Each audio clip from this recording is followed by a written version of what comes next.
So anyway, good morning, everybody.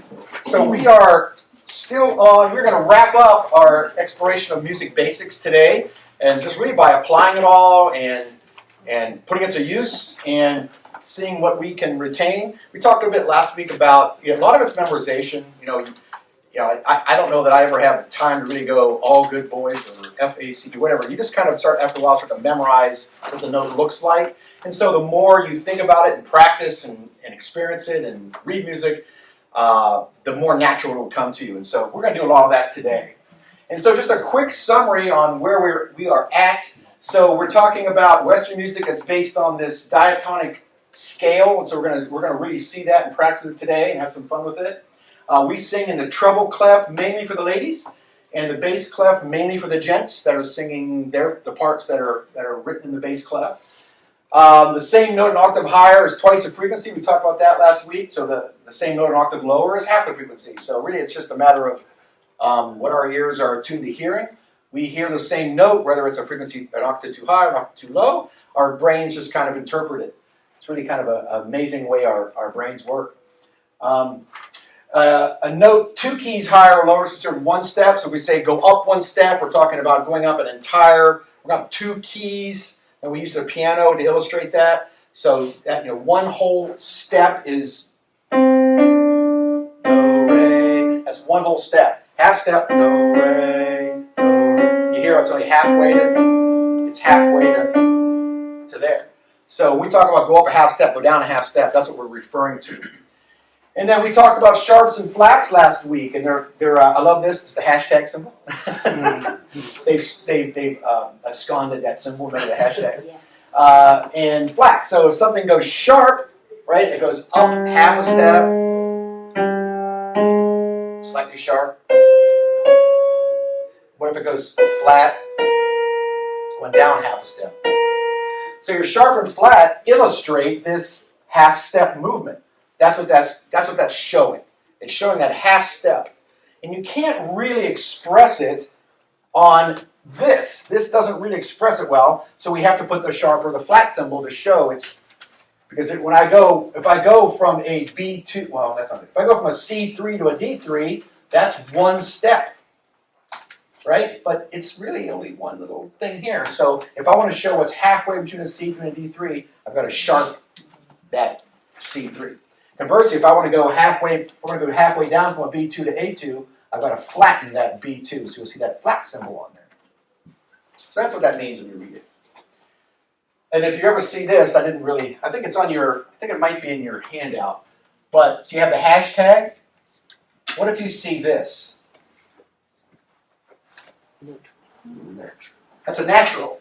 That means sing the actual note, right? Now, notice these don't have natural signs on them. Why wouldn't I just put a natural symbol on each one of these? Why not make each one of those look like that? Too much room. Because it's keyed such that they are automatically natural. Since this, just so you know, again, I'll take 10 seconds to say this is in the key of C because there's nothing here. Remember we said C is the only key that doesn't play any blacks. So, on the piano, right? So everything here is natural. Everything's natural. So because everything's natural, there's no reason to say it. The only time I need to do it is if I'm in the key, say I'm in the key of G, right? And I've got my F sharp here, showing I'm in the key of G. I don't know if I can make this symbol. Can I make this symbol? Is that pretty good? That's not good. But if I do the key of G, so that's saying every F is going to be sharp, right? Well, here's my F. Remember face, right? F, A, C, E. Those are my spaces. So here's my F. If I'm going to sing an F in the key of G, it's going to be sharp. So I don't need to do anything, right? It's going to always be sharp. That's what this is saying at the beginning of the thing. But if I don't want to sing F sharp, I want to sing an F natural, then I have to put the natural sign to say, don't sing that note, sing that note. So it's the same thing. It's cueing that half step movement. That's what those sharps, flats, and naturals are doing. Your sharp has to be on the lineup. Sorry? Yeah, you missed the line. It's a D sharp is what you have currently. Oh, sorry. Anyway. Oh. Did I do it in the wrong line? Sorry. One Yeah, up. one up. There There you you go. Thank you. Appreciate you catching. Thank you. So that's what those are. They're indicating that half step movement. This is why we have to. I've got my own kind of thinking about it, and you can develop your own theory and philosophy about it. But this is why we talked early on about aligning this up to some kind of a keyboard or something, because this came out of mechanical Yes. tonal instrument, right, like a harpsichord or piano. And so they just did this form of notation so that we can read it. But if I just do a sharp or a flat, and the other thing that's really hard to understand when you just look at the screen or just look at the staff is how do I know which is a whole step, which is a half step? How do I know that? So you almost have to lay over some type of a keyed instrument like this to see that this is one step, and that's one step, but this is a half a step. How would you know that? How would you ever know that? That's one step, one step, one step, half step. How would you know that, right? If you didn't memorize some kind of keyboard. So it's kind of good to use it as an aid to understand what's happening here.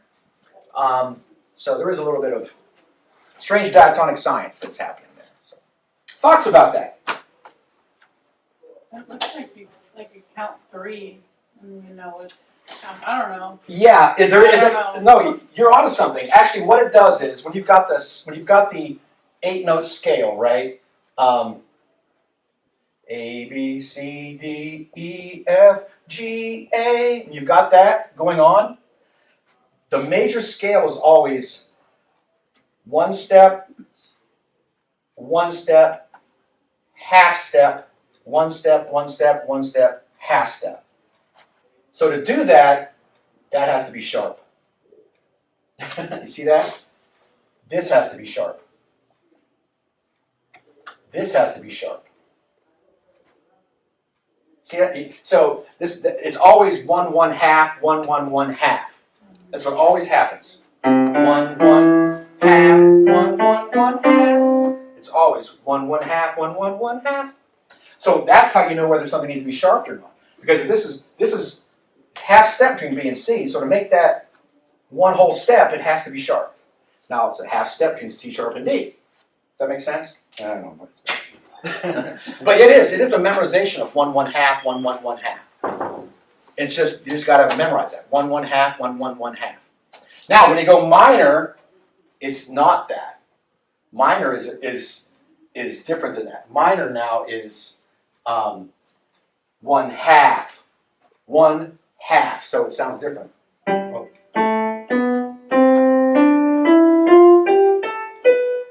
It sounds totally different. Yeah. Good question. Any other thoughts about this? About the range and the staff? Is that enough of that? Okay, so what we're going to try and do today is start to apply it to our vocal range. So what we've got is, I've got the major scale on every one of the letters, C, D, E, F, G, A, B, C. And what I thought we could do is go ahead and sing the major scale and hear how it goes. And what you're going to find is, as this major scale moves up the clef, you've got what I call self-octavate. So it's like, if I go do, re, mi, fa, sol, la, ti, do, it's going to get to the point where I can't go any higher. So now I've got to transpose it down an octave so I can hit that note. Downshift. Downshift. Yeah, downshift. So I don't know. Does anybody know who came up with the whole do re mi thing? Was that Rodgers and Hammerstein for Sound of Music, or who came up with that? I have no idea. George, do you have any idea if you ever came up with that? What? They came up with a song called Do a Deer, Yeah. Deer, Was that- Ray. The Rogers Hampson. Yeah, Rodgers and Hammerstein. So Sound of Music. the Sound of Music, yeah. So we're going to start with the key of C, only because the key of C is like the bass key that has no sharps or flats. You'll see here.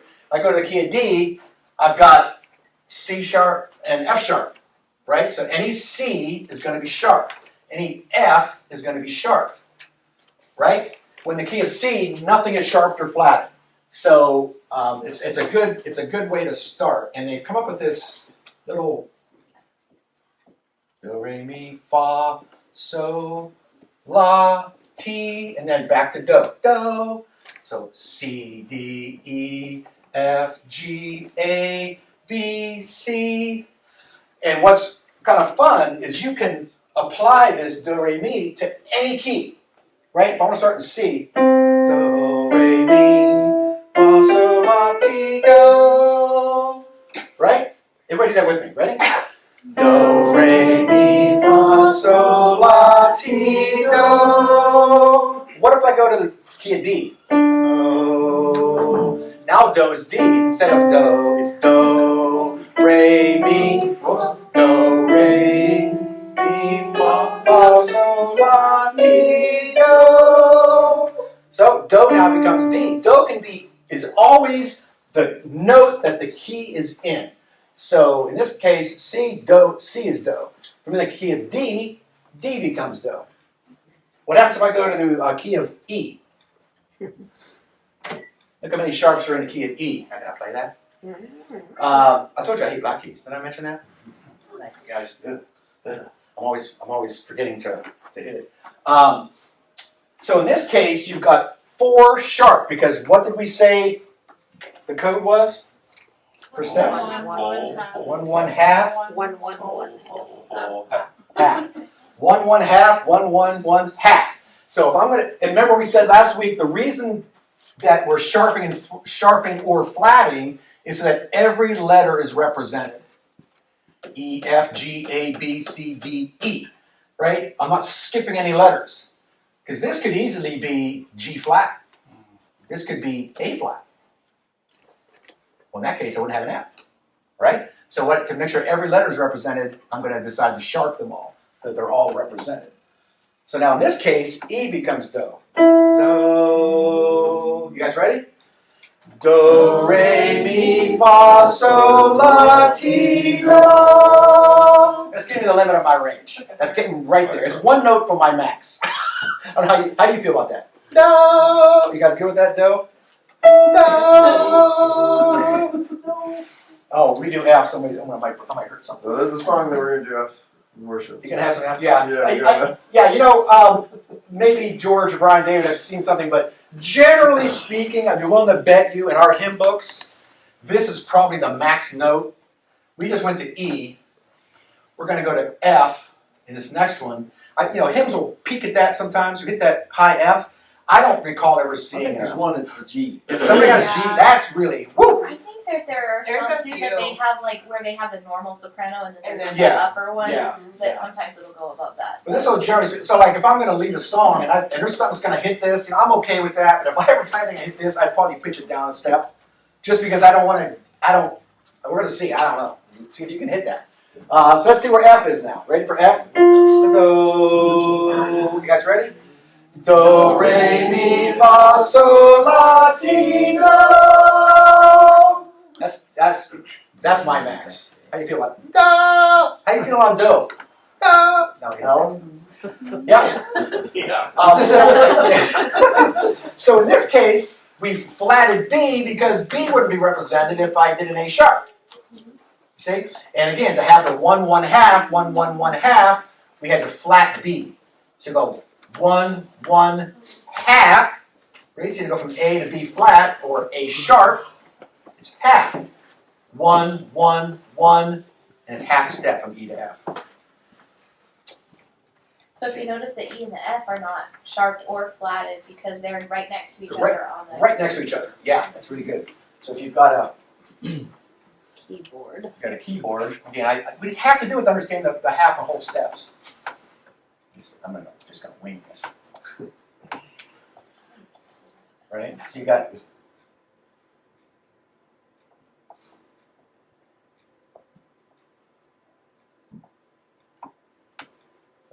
G, A, B, C. Right? So E and F are right next to each other. It's half a step. So for F to go, you got 1 1/2, 1 1 1/2. See how that works? same with the B and C. There's no black key between those two. Yeah, B and C are just a half step apart too. So it's a little bit of memorization. You just kind of memorize that, look at that. Again, when they came up with the diatonic formula, your ear just wants to hear that. Just sounds natural to us, right? Just sounds very natural. And your ear just wants to hear that 1 1 half, 1 1 1 half. It just wants to hear it. I don't know the science behind that, but your ear just wants to hear that. If I don't do that, it doesn't sound right. Like what if I go? It doesn't sound. Something's wrong. Like what's wrong? Why is that wrong? Right? It just wants to hear that 1 1 half, 1 1 1 half for some reason. The solfege has been around since the 11th. 11th century. Diatonic? Yeah. The solfege. The what? The solfege. Do, re. Do re mi's been around since the 11th century. Yeah. Wow, By, yeah, what was the guy's name? that's pretty cool. Oh man, I missed it. Guido de Arezzo? I don't know. Terezzo. Arezzo? Guido. The Italians, man, they were coming up with all that cool stuff. Yeah. Piano, forte, mezzo piano, crescendo. They had all the Pianissimo. great opera singers. This is where you can see where the science came out of it, where they started to figure out what sounds good, what your ear likes to hear, and then the method for structuring it. Chalk it up to God. It's just natural. Maybe, it's a natural. Yeah, in fact, Resonance or vibrations. Yeah. That's what I'm thinking. Yeah, like your brain can tell an octave, right? Can tell the same note, but it's doubling the frequency. Isn't that amazing? From 220 to 440 sounds the same. From 440 to 880 sounds the same. From 880 to 1760 sounds the same. From 1760 to 3320, math teacher, is that right? Sounds the same. It sounds the same. And if I go from 220 to 110, 55, 27 and a half, it sounds the same. Isn't that amazing how your brain does that? And we were talking about the pentatonic scale. Pentatonic is still used quite frequently in guitar playing. So a lot of solos are pentatonic. You'll hear that, and that what we played on that first week. You'll hear that pentatonic. That's another thing. It's like our brains want to hear certain patterns. Maybe 3520. Say that again. 3520. What about 3520? Isn't that the frequency? If you double 1760. Was it 3520? Was my math Is that what wrong? you said? I don't know. That's what you said. Sounds right. Well, it'll be on the tape. We'll check it out. Thank you, man. 33. So let's try G now. Ready? G and O. Ready? Do, re, mi, fa, sol, la, ti, do. I'm not natural voicing. Anybody natural voicing G? The guys? It starts to, I can't hold natural voice at a G. Anybody want to try it? Nice and strong? Yeah? David, you got it? Yeah, it's hard.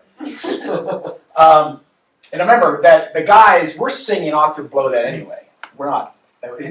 George was telling me that there's some sopranos, some men that can actually hit that C above this. It reminds me of that Bugs Bunny cartoon. Remember, it was Bugs Bunny and the Opera Singer. You guys remember Bugs Bunny and the Opera Singer? I sure do. Okay. Google Bugs Bunny Opera Singer. That was actually one of the best scenes ever. It's one of the best scenes of all time. Yeah. Isn't it like with Yosemite Sam or something? No, it's Bugs Bunny.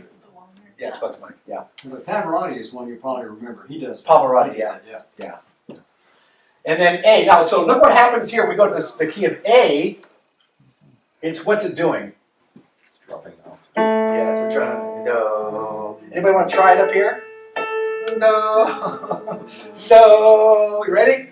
Do, re, mi, fa, sol, la, ti, do. So I self-octavate to get it in a range, right?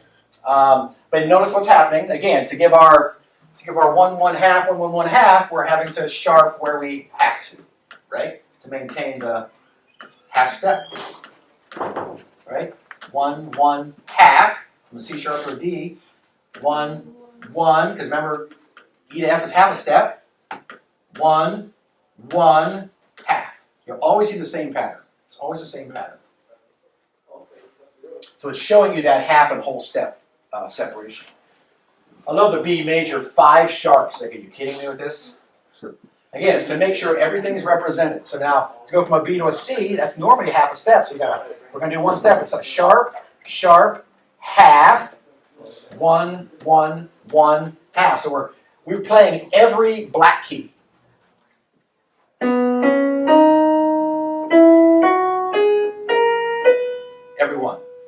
everyone's playing. So the key of B is playing all of the sharp keys. Want to try it? Do, do, re, mi, fa, sol, la, ti, do. Then we're back to C again. Do, do, re, mi, fa, sol, la, ti, do. One octave is a pretty good stretch. If you think about that, where that starts, no, oh, that's a pretty good stretch. And great job, everybody. You're fantastic. So any thoughts, questions about that before we start to break it down even farther and have more fun? Thoughts? Observations? Checking my math. Yes, sir. Only thing I can say to everybody is if this is really confusing, don't worry about it. When you get the shape notes, you don't have to worry about it. Shape notes. I gotta remember shape notes. Don't give You're up. probably right. I know so little about it that I can't even. I'm unconsciously incompetent when it comes to shape notes. I have no idea what I don't know. So that could absolutely be true. Yeah, I'd love to sit and chat about it because maybe we'll break that down pretty good. Yes, sir. You know, what George says is basically true. I mean, what you're explaining about all the frequencies and all that stuff, we don't use that when we're singing. We But talked. it's helpful to understand how it works and why it works, but Yeah. when we get to singing, we don't even think about that. Well, a lot of times we're following a memorized melody. You know, we're following a memorized pattern. And now when it starts to go to naturals and stuff, like we sang last week, that song last week that changed key. Right. It's like, okay, when it does that, I got to know, well, because my ear doesn't want to, my ear in the key of F doesn't want to hear some certain notes. It doesn't want a natural B in the key of F. That's not right. You have to change key to play that. That note is not natural in the key of F. So, because remember, we say natural. Remember, that's where the whole natural thing comes from. So if I'm going to sing a note that's unnatural in that key, you've got to tell me to sing unnatural.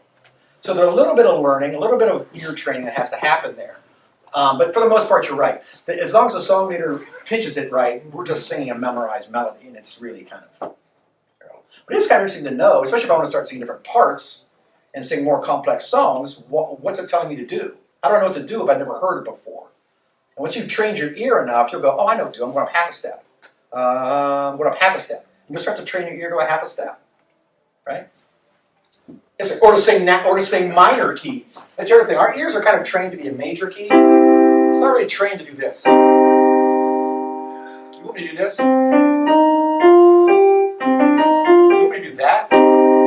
Where is that in do, re, mi? Do, re, mi, fa, sol, do, re, mi. Now you gotta really train your ear to do that. You know what I mean?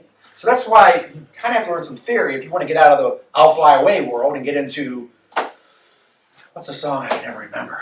Sing Hallelujah. Sing Hallelujah to the Lord. Right? Now we've just memorized that. We've just memorized that minor sequence. But if I saw that for the first time and didn't know that, I'd be like, what are you asking me to do there? Or I wouldn't know what you want me to do. Yes, sir. On the keyboard, you hit the right key, you get the right note. But singing is all intervals. Mm-hmm. It's all the distance from one note to the next. Exactly. Yeah, that's what we're talking about, this 1 1/2. It's this interval, right? This is the major interval. Now, it could be skips too, but Well, That's where we are, Jim. Like I paid you to say that. So what happened? So remember, we're in a polyphonic world now. We're not all singing the same thing all the time. So what is that? If we're not all singing the same thing, what am I supposed to sing? My own thing, or the right thing? Right? How do I know what to sing? This is where chords come in. Chords are combining different notes together to make a harmonious sound. And every key, remember, this 1 1 half, 1 1 1 half. Every key has this sequence in it. Do is always 1, 2, 3, 4, 5, 6, 7, and then this is back to 1 again. So it's not 8, by the way. It's 1. Because remember, this is the same note, just 1 octave apart. So there's no 8. Technically, everything is numbered this way. So 1, 3, and 5 are your natural chords. You can, if I'm singing, if you're singing 3 or 5, and whatever chord is, whatever note is being sung, if you're singing 3 or 5 of that, you're fine. My middle daughter can harmonize to anything. It's amazing. It's like it's a gift. I don't know where she got that from because I'm the worst harmonizer. I'm a terrible harmonizer. Actually, I'm not good. And I'll say, I need you to throw a harmony down for me, and she'll just like wing it. She can hear 3 and 5. It's this. You know,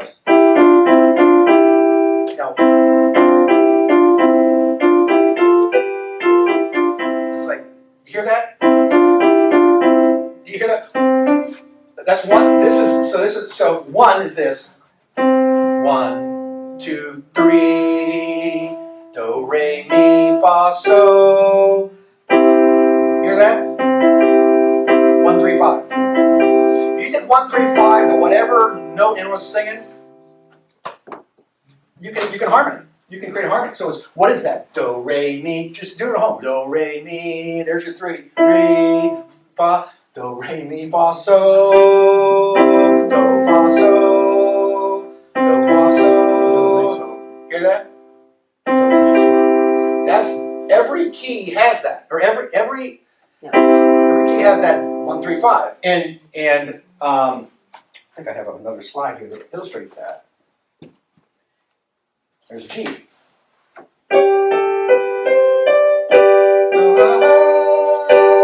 3, 1, 3, 5. Do, fa, so. No, is it Do, mi, so. Do, mi, so. Hear that? 1, 3, 5. Any note you could, if you can find mi and so, and through just ear training and practice, whenever anybody's singing, just sing the 3 and 5 to that, and you got barbershop quartet basically. That's what they do. It's what the Vocal Union guys. I was chatting with them. We had a big youth rally several years ago. We had this a cappella group coming called Vocal Union, and this one guy was brand new to the group. He'd only been with them like 2 weeks or something. I can't remember. I was chatting with him like, man, how do you get in all these songs? He goes, it's just all 1 through 5. He goes, I just sing 5 and everything. I'm like, really? So he's just going around doing this, you know. He's just doing that there. But I think he's doing it one. He's doing it 1 octave down. But if you can train your ear to hear 1 through 5, you can harmony anything. Make your own harmony. We've got some people in the congregation do that. I hear it. I can hear it. I'm like, yeah, that's not the book, but it sounds cool. You know. And then what's also kind of fun is, so this is the root position, what I was just playing there. 1, 3, 5. But you can also,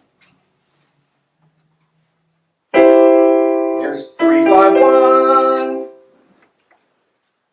Mi, so, fa, mi, so, fa. It's the same notes. 1, 3, mi, fa. What is that? Mi, so. Do, mi, so, mi, so, fa. Mi, so, do. Mi, so, do. Sorry. Mi, so, do. I haven't seen some music in a long time. Mi, so, do. And then what's the second position? So, do, mi. Do, so, do, mi. So, do, mi. 5, 1, 3. 5, 1, 3. 3, 5, 1. 5, 3, 1. You see that? So as long as you can find 1, 3, and 5 in any of those octaves, you're singing, you're playing. Any chord does that. It's all the same. Every chord does it. Every chord can do a 1, 3, 5 combination. And that's all our harmony. I mean, I would say 90% of the harmony in the books is 1, 3, 5. Now, there's a lot of stuff that, like tenors will sometimes do a little bit of you'll see some of the suspended 4. You ever hear like a suspended 4? What's it want to do? Resolve. Yeah, what's the resolve? Hear that? Amen.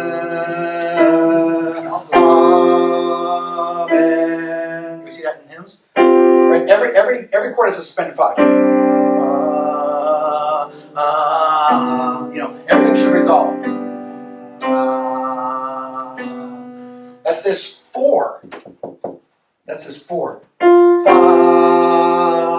mi, fa, mi. What the resolve?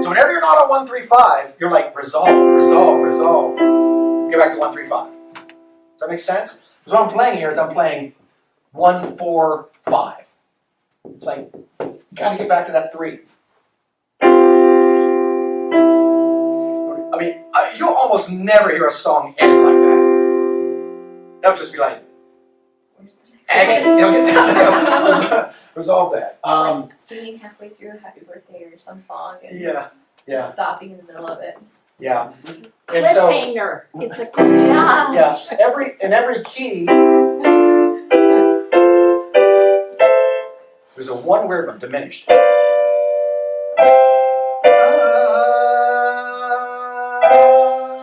Hear that? It's got a. That's in the key of C. It's the B diminished chord in the key of C, but it's got to resolve. It's always resolving to 1, 3, 5. I mean, almost always. That's what's happening. So if you learn 1, 3, 5, do, re, mi, fa, so, with the 1, 1 half, 1, 1, 1 half.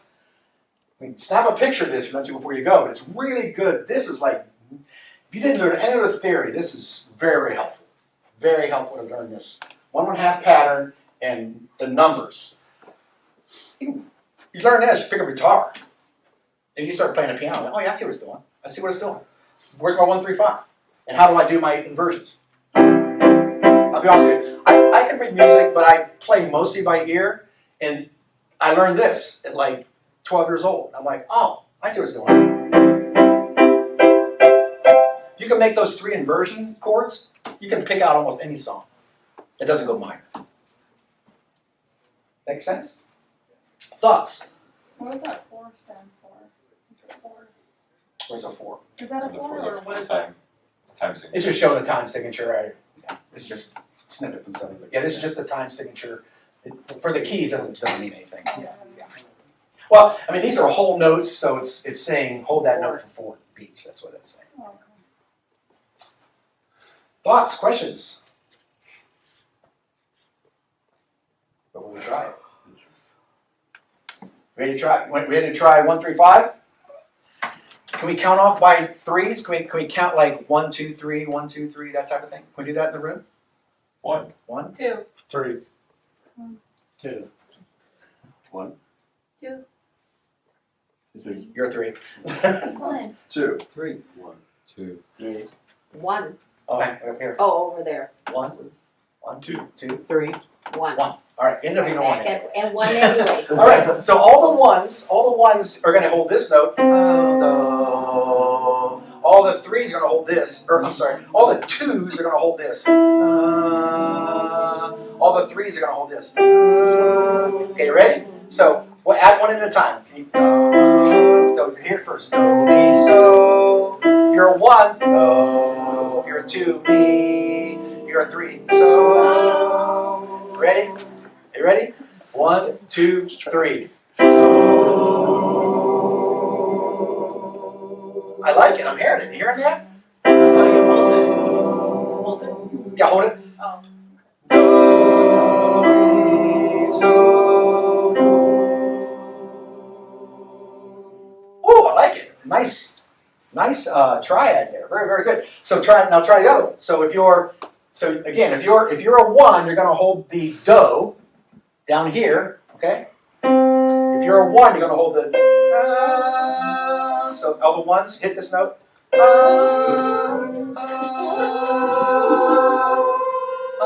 All the 2s hit this note.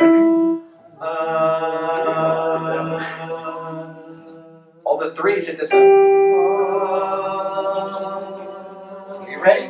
1, 2, 3.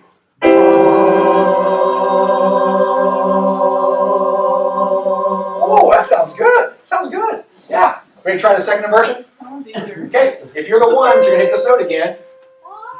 Right? If you're the 3s, you're going to hit that note. The 3s never move. You're cheaters. Right? Now the 2s are going to. Ready? Ready? 1. I forgot my notes. What are you? It is. Do it again. 1, 1s, 2s, 3. 1, 2, 3. 1, 2, 3.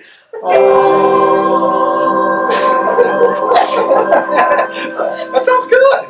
That sounds good. I'm gonna give you a round of applause. Yeah. Good job. So you see how we're gonna. So the three of us can just sing a chord, or the three of us, the 20 of us can just sing a chord, right? By picking out 1, 3, or 5. Great job. So we've talked about the note separation. So now what's kind of fun to do here, we're running out of time, is try some octaves. Let's just try this to wrap us up. So what this does is, so look what it does.